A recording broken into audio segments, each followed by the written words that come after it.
Before you decide whether to accept what you're about to hear, pause. This is not comfortable. It is not traditionally religious, and it was never designed to please institutions. It is a dangerous invitation, because once you see it, you cannot return to the quiet comfort of spiritual dependency.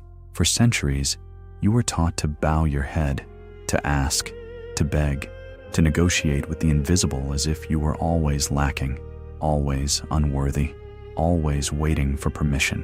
And maybe you did everything right, the right words, the right tone, the right faith, yet something subtle kept happening.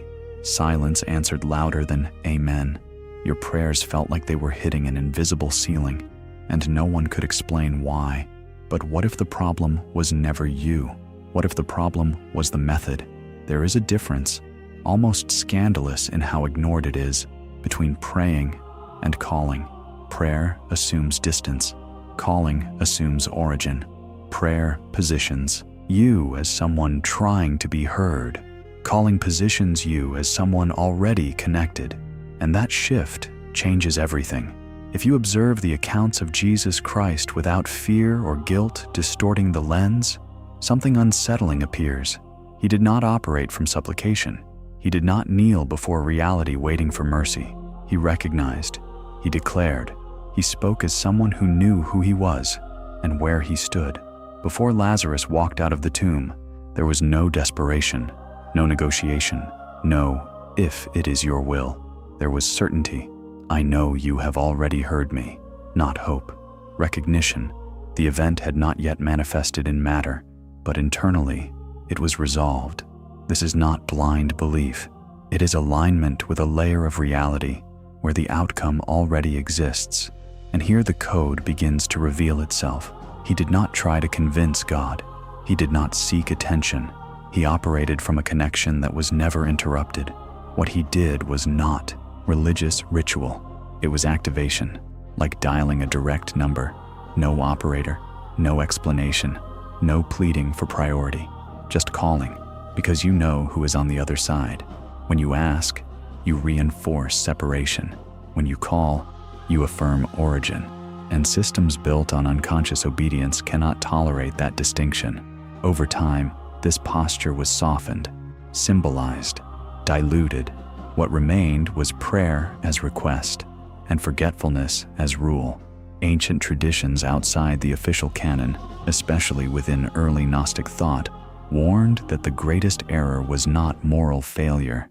It was forgetting who you are, where you came from, the authority you carry.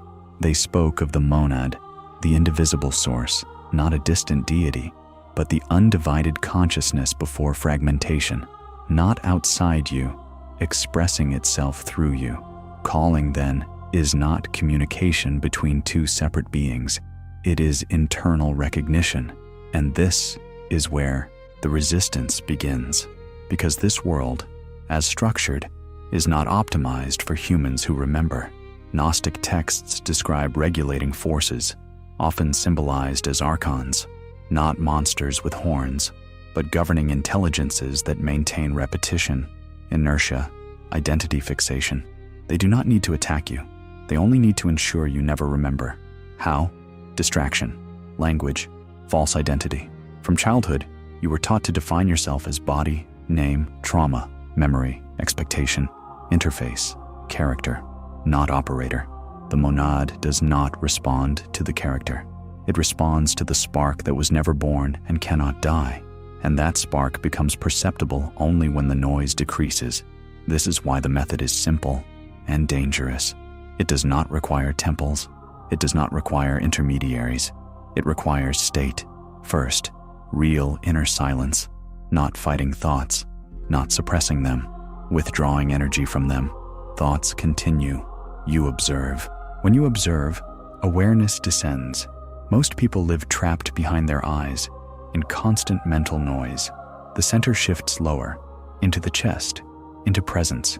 Biologically, something changes when attention rests there. Heart rhythms slow, the nervous system stabilizes, the internal field reorganizes, and from that state, you do not ask. You recognize, You acknowledge that connection already exists. You acknowledge that the state you seek is not in the future. It is available now as potential. This is what Jesus Christ embodied, not supernatural spectacle, system restoration. Where there was distortion, he corrected interference. Where there was stagnation, he restored flow. No desperation, no emotional bargaining, just quiet authority. And when someone begins to operate from that state, something else happens. Resistance. Old emotional patterns surface. Doubts appear. Thoughts whisper, "This is delusion. Nothing changed. You're fooling yourself." This is not spiritual failure. It is systemic friction. If you identify with those thoughts, the state collapses. If you observe them without engagement, the noise weakens on its own. Presence remains. And then comes the final step, release. After the call, you do not monitor. You do not test. You do not demand proof. Demanding is returning to begging. Releasing is trusting the mechanics, not the mood. And something curious happens when you reach that point. Anxiety dissolves. Urgency fades. You no longer need it to happen. And that is precisely when reorganization begins. Not as miracle, as consequence. This is why the method was never openly taught. Not because it is complex, but because it is too simple. And simplicity dismantles dependency. A human who remembers is not predictable, not easily manipulated, not sustained by guilt or fear. They do not require threats of eternity or promises of reward. They operate from an internal axis that cannot be confiscated. And now, if something in you feels quiet, alert, almost familiar, that is not belief forming. It is recognition surfacing. You are not separate from the source you were taught to seek. The distance was instructed, not real. This is not about abandoning prayer. It is about transforming it from pleading into alignment, from hope into embodied certainty, from waiting into silent command. When silence appears later, when your chest feels steady, when the noise fades, you will face a quiet choice. Will you return to asking as before? Or will you call, knowing the line was never disconnected? That decision will not be dramatic. It will be intimate, and it will change everything. If this resonated with you, not just intellectually, but physically, let me know. Press like. It costs nothing and supports the continuation of conversations like this. Leave a comment sharing what you felt. I read more than you think. Subscribe to the channel so this kind of exploration continues without needing to beg the algorithm for survival. And don't ignore the 2 videos appearing on your screen. Each one deepens a layer we only touched lightly today. Sometimes, the next answer does not arrive in words, but in the right signal, at the exact moment you are finally ready to call.